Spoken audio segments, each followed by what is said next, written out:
What is Sword Mother's true identity? How terrifying is her power? Under the stone arch bridge of Li Zhu Dong Tian hangs an old sword pointing its tip at the pond.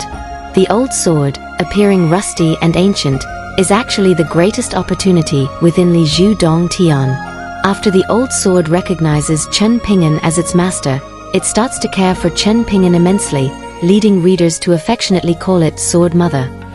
Sword Mother's background is truly astonishing. She has countless ties with the sword bearer of the ancient celestial court.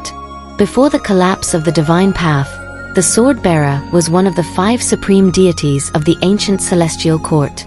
Among them, the power of the sword bearer was only slightly inferior to the ruler of the celestial court. The former was the second most powerful being in existence and also the master of all swords under heaven. The sword bearer's lethal power exceeded realms.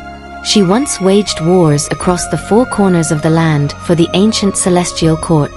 Countless divine spirits and demon clans were slain at her feet. At her peak, the sword bearer once sliced through 300 years of time, causing a rupture in the river of time that turned into nothingness. Even the heavenly realms like Lotus Flower Blessed Land are fragments formed by the sword bearer freely slicing the heavens and earth. The lethality of the sword bearer is deemed the greatest. Her contributions and strength earned her the title of Supreme Deity overseeing law and order in the celestial court. Her status was akin to the warden of Sword Chi Great Wall or the lawkeeper of the Mountain Ancestor Hall. Such a high-status supreme deity eventually betrayed the ancient celestial court. In ancient times on Earth, humans were in dire straits. They were bred by the gods like puppets, used as incense sources for refining their immortal golden bodies. At the same time, humans were hunted at will by rampaging demon clans, treated as a food source. The sword bearer received the celestial lord's orders to execute the plan to sever divinity. To achieve this plan, she transmitted the god-slaying techniques, later known as 4-vein sword technique, to humans. Meanwhile, the gods of water and fire forged the 4 great spirit swords. Subsequently, the 2 gods engaged in fierce struggles. Both were gravely injured, causing the celestial pillar to collapse. Countless swords and spells scattered across the world. The weakened humans began to cultivate swordsmanship and magical arts. After the Battle of Ascension, the sword bearer stood on the side of humans. Though the human side, due to the serious injuries of the water and fire gods, had high chances of winning, they were blocked by the Armored one of the 5 supreme deities. In the end, the sword bearer intervened to assist. The heavily wounded Armored One had to lead the remaining divine spirits to flee beyond the heavens. Although the sword bearer successfully helped humans win the Battle of Ascension, causing the decline of the divine path, she herself also sustained severe injuries.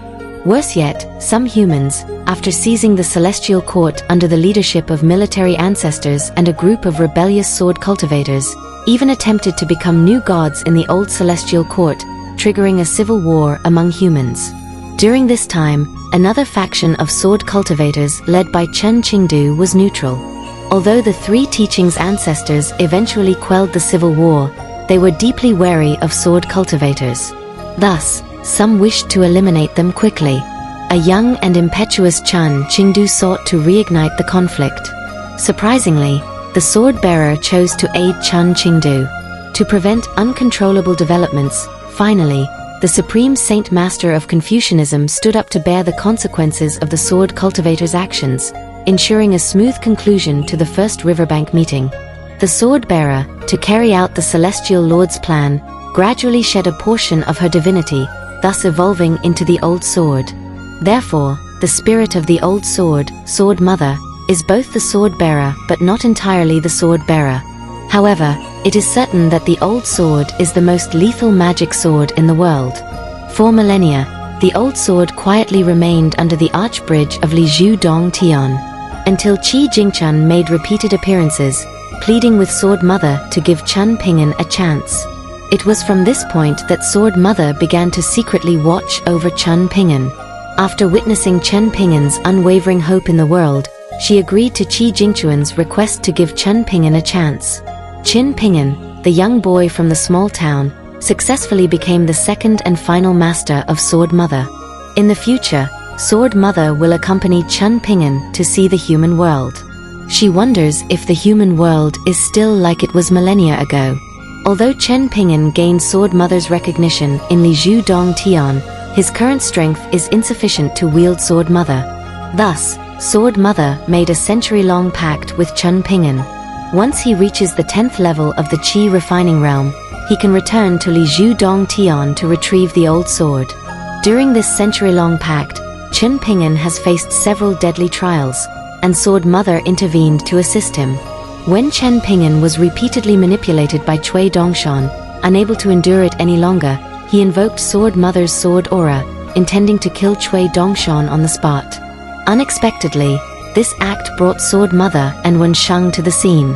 To vent Qi Jingquan's frustration, Sword Mother allowed Chen Ping'an to wield the old sword against Wensheng. Although Wensheng manifested his imagined Sui Mountain and Great Peak as a shield, the strike from Chen Ping'an wielding the old sword unleashed the power of the 13th realm. The power of this strike was so great even the true body of Sui Mountain and Great Peak in the central divine continent was affected.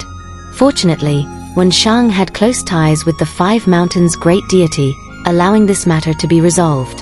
Chen Ping'an, in attempting to assist Zheng Dafeng, became embroiled in the disputes of Old Dragon City. The patriarch of Tongye sect, Du Mao, even attempted to kill Chen Ping'an. In this crisis, Sword Mother and Wensheng arrived in time to rescue. In the face of the 13th realm ascending cultivator, Du Mao, Sword Mother easily dispatched him. Though the Du Mao she defeated was just an avatar, slaying a 13th realm entity with ease, Sword Mother's true strength is utterly terrifying.